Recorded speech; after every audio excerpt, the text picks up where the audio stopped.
Assalamualaikum warahmatullahi wabarakatuh. Selamat datang di channel saya, channel Mas Basuki. Channel yang akan membahas tentang seputar peternakan, akan bahas tuntas tentang seluk-beluk dari hewan ruminasia tersebut. Akan banyak video-video selanjutnya.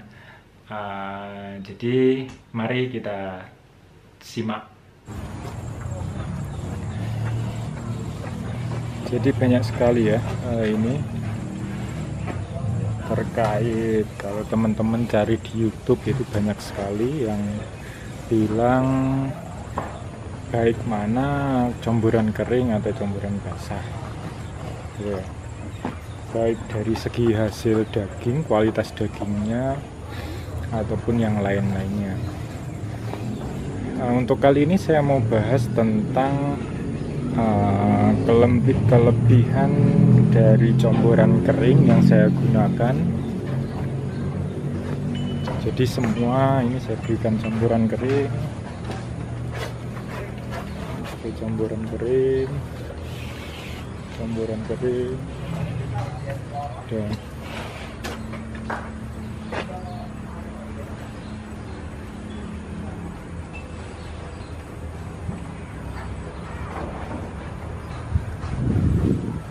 ini juga campuran kering. Kalau teman-teman lihat itu basah, itu sebenarnya bukan ini ya, bukan saya campur air, tapi karena tumpah tadi ngisi air di situ terus tumpah sampai sini. Jadi coba teman-teman lihat, kalau dicampur basah ini makanya dia cepat ya, jadi tidak ada proses mengunyah. Jadi karena partikelnya sangat gampang untuk ditelan, jadi proses mengunyahnya relatif singkat. Nah, sementara yang dia tidak kena air, dia habisnya lama karena proses mengunyahnya cukup lama. Jadi karena partikelnya harus dia kunyah, sehingga proses buffering rumen itu terjaga, karena pada prinsipnya proses mengunyah yang lama ya, dan juga anggayemi atau ruminasi dalam bahasa Indonesianya itu bisa berlangsung, ataupun tujuannya adalah untuk buffering. Jadi dia mengalirkan ludah, jadi mengunyah lagi itu untuk mengunyah makanan, kemudian dibarengi dengan air liur yang kemudian dia dialirkan ke rumen lagi. Nah, di rumen tersebut fungsi dari air liur ini untuk buffering, untuk menjaga pH. Jadi pH itu tujuannya adalah untuk menjaga agar populasi bakteri tetap terjaga, karena ketika kondisi pH terlalu asam, bakteri itu tidak bisa hidup ataupun hilang, jadi akan berkurang populasinya. Sementara kalau teman-teman tahu bahwa paling utama sebenarnya ketika kita memberi makan sapi ini, kita tidak memberi makan sapi secara langsung, tapi kita memberi makan bakteri-bakteri yang ada di dalam pencernaan sapi. Jadi seperti itu proses kerjanya. Ada banyak sekali bakteri yang ada di rumen sapi yang memiliki peran masing-masing. Kemudian ada mereka yang men-breakdown serat, ada mereka yang berfungsi sebagai bakteri protein atau mikrobial bakteri. Kemudian ada yang melakukan proses fermentasi karbohidrat. Jadi pada intinya kita dalam memberikan pakan itu sebenarnya memberikan bakteri. Makanya baik tidaknya pencernaan sapi, kecernaan makanan pada sapi ini tergantung dari populasi bakteri yang ada dalam sapi. Jadi intinya seperti itu. Jadi kalau ada orang bilang kalau campuran basah itu lebih bagus, mungkin dia pertimbangannya lain, mungkin dari sapi yang kelihatan besar, bulat dan sebagainya yang memiliki harga jual di petani itu tinggi dibandingkan sapi yang menggunakan pakan kering yang kelihatan mungkin lebih ramping meskipun dari segi bobot mungkin sama ya.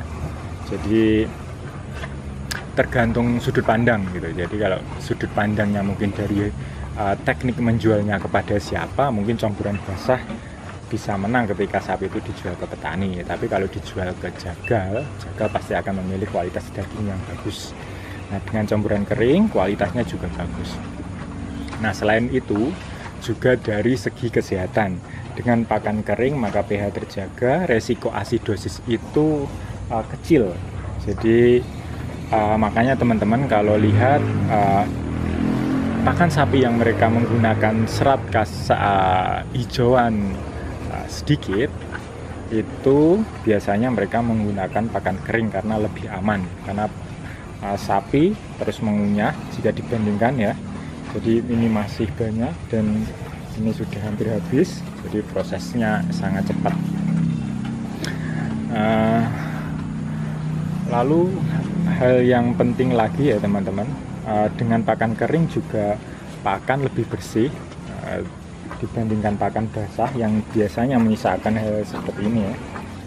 Jadi seperti itu.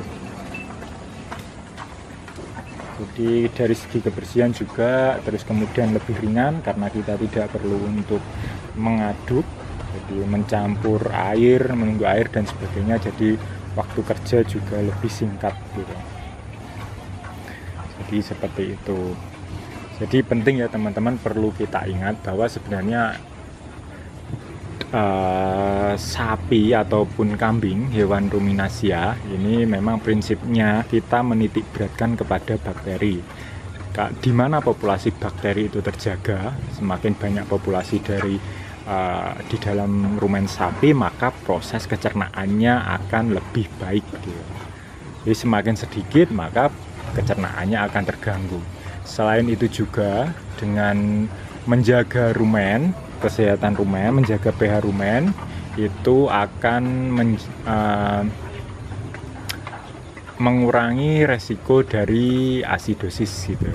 Jadi proses mengunyah ini sangat membantu dalam proses buffering dan akan mengurangi resiko asidosis. Jadi banyak sekali ya manfaatnya. Nah, biasanya yang paling baik adalah ketika memberikan makanan itu adalah mencampur antara konsentrat dan hijauan. Jadi secara total itu dicampur gitu ya. Nah, karena biasanya sapi saya ini tidak terlalu bersih ketika dicampur dengan hijauan dalam waktu makannya, jadi agar hijauannya nanti bisa diberikan ke sapi lain itu, jadi tidak saya campur, jadi konsentrat sendiri. Nah, setelah ini maka saya berikan hijauan,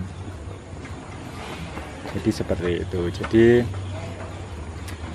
usahakan teman-teman kalau bisa untuk memberikan pakan kering dan air diberikan secara tidak terbatas.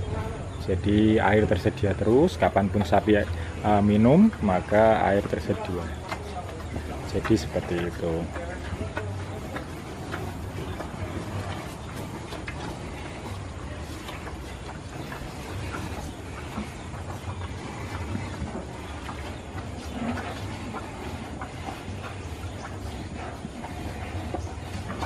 Nah, setelah diberikan, jadi setelah selesai makan konsentrat, setelah diberikan konsentrat maka langsung diberikan hijauan.